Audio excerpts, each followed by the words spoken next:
right, so my friend Butch Foster, he has the orchard over there, Old Orchard Farms, and man, he gave me this book, and you know, he was a builder. He used two hands to steady it. Okay, and he wrote a book called The Granville Hermit out of Maine, and you know, you just never know what a great writer he is. And I just got the book. You can get it on Amazon, I guess. $17.99 out of Onion River Press, out of Burlington, Vermont.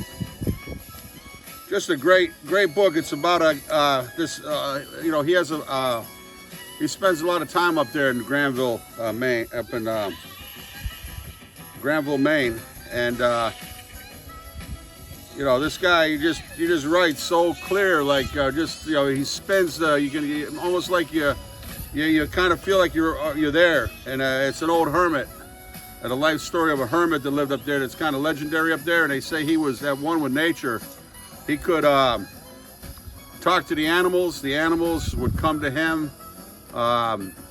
He just was in tune with, you know, his whole surroundings, and you know, he was just a really good soul. His mother told him at a young age he could feel things, you know, the atmosphere, the world, you know, gave him like a sage, you know, like a clairvoyant, you know. He could tell by people. But I really highly suggest this book.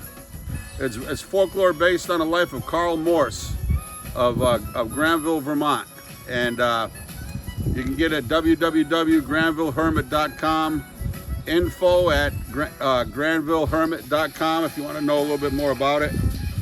It's like what drove a quiet man to choose a life of solitude away from people he knew and grew up with.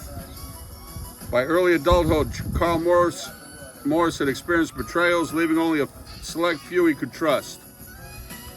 Was it the heartless act of others? Was it the lost love? Was it the atrocities of WW1 he experienced? What was it that altered Carl Morse's attitude towards society and public interaction?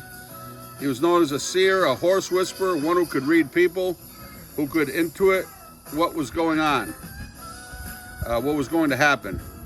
Yet he retreated into the forest he loved, to the creatures he cherished, the place he felt safe, to reappear only twice a year.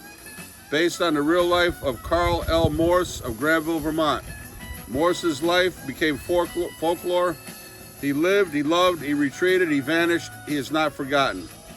Robert Butch Foster met Carl Morse as a child. He was fascinated by their encounter, feeling that he too shared the gift. His passions over the years have included beekeeping, aviation, woodsmanship, guitar, songwriting, fly fishing, and upholding old school New England values and traditions. That's my friend Butch, Robert S. Butch Foster, Robert S. Foster. But you know, just kicking back, having time to reflect with family, enjoying the outdoors. We got beautiful 50, 60 degree weather today, and just loving life and cherishing each day that we have. Thank you, Titus.